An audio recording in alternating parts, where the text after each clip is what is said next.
আসসালামু আলাইকুম, সবাই কেমন আছেন? আশা করি সবাই অনেক বেশি ভালো আছেন। আজকে আসছি আমাদের রঞ্জিত সরকার দাদার বাসায়। তো দাদা ভাই, আমাদের নতুনদের অনেক কনফিউশন থাকে কবুতরের খাবার নিয়ে। আপনি যদি ছোট্ট করে একটু বলে দিতেন যে আমরা ফ্লাইংয়ের কবুতরকে কি খাওয়াবো, কি খাবারটার ভাসটা দিব, যদি একটু আপনি বলতেন।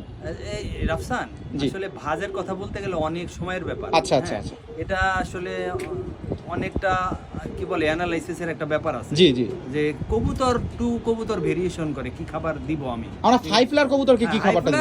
ঠিক আছে, কিন্তু আপনার কবুতর কি অবস্থানে আছে? জি। হ্যাঁ, আপনি কেমন ভাবে আপনার কবুতর ফ্যাটি না হালকা আছে সেটার উপর নির্ভর করে আসলে আমরা খাবারটা তৈরি করি। আচ্ছা আচ্ছা। তবে আসলে পারফেক্ট জাস্ট টুর্নামেন্টের আগে ফ্লায়ার কবুতরের জন্য হ্যাঁ হ্যাঁ, রাইট যতটা রাইট। হালকা খাবার ইউজ করা যায় আচ্ছা। তার মধ্যে আমরা গুরুত্বপূর্ণ দেই সবুজ বাজরাটা। আচ্ছা। বাজরা আইটেম, জি চীনা, জি। বিভিন্ন প্রকার মিলেট, আচ্ছা। এগুলো আপনি অ্যাড করতে পারেন।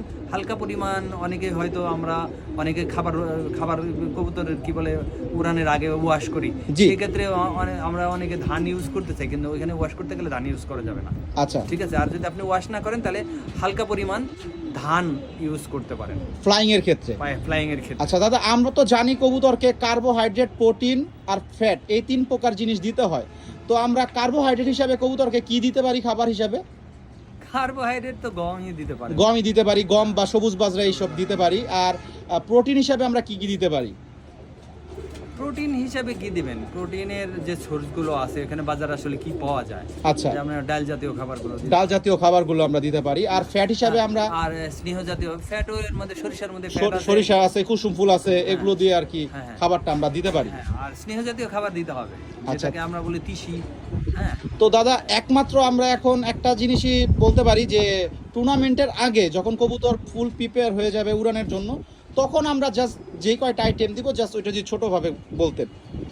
আমরা সবুজ বাজরা দিই, সবুজ বাজা দিব, হালকা গম দিব, হালকা গম দিব, হ্যাঁ, তারপরে চীনা দিব, চীনা দিব, মিলেট কয়েকটা আইটেম দিব, আচ্ছা তারপরে এমনি সাদা বাজরা আছে ওটা ইউজ করব। আচ্ছা। এরকম এই কয়েকটা দিলেই আপাতত হবে। আর ফ্যাট কোনো কিছু যাবে না? না। আচ্ছা, তো এই কয়টা আইটেম দিয়ে আপনারা টুর্নামেন্টের আগে কবুতরকে যখন খাওয়াবেন, আমরা যখন কবুতর নামবে ল্যান্ডিং করবে তখন আমরা কিছু গুঁড়ো আইটেমের খাবার তৈরি করে নিব। আচ্ছা, যেমন ওগুলো কি হইতে পারে? তিসি দেই, তিসি দিতে পারি, সরিষা দেই, আচ্ছা ফিঙ্গার মিলেট, আচ্ছা এটার মধ্যে প্রচুর পরিমাণ ক্যালসিয়াম আছে আচ্ছা আচ্ছা এবং প্রোটিন পার্সেন্টেজ আছে। আচ্ছা, হ্যাঁ, আচ্ছা। এগুলো আমরা অ্যাড করে নেই। আর চিকন মিলেট টিলেট এগুলো কিছু অ্যাড করে নিলে ছিটিয়ে দিলে ওরা কবুতরগুলো ল্যান্ডিং করালেন, আচ্ছা আচ্ছা আচ্ছা মানে নামার পরে ওরে একটা ছিটিয়ে দিলেন খাবারগুলো, আচ্ছা। ওগুলা খাইলো ওর একটা কভারেজ মোটামুটি হয়ে গেল। তারপরে আপনার নিয়মিত যে বাজরা টাজরা দিয়ে যে খাবারগুলো বানাবেন ওগুলো খাওয়াবেন জি। আপনার মতো করে। তো আমি প্রায় সময় দাদার কাছে পরামর্শ নিয়ে কবুতরের খাবারটা বানাই। তো দাদা অনেক সিনিয়র মানুষ এবং দাদার ভাজের খাবারটা খাওয়ায় কিন্তু আমার কবুতরগুলো সবসময় ভালো ফর্মেই থাকে। তো দাদা, আপনাকে অনেক অনেক ধন্যবাদ। আমার ভিউয়ার্সদের এই খাবারের ভাজটা আপনি শেয়ার করছেন, অনেক অনেক ধন্যবাদ দাদা। রাফসান, তোমাকে অনেক ধন্যবাদ।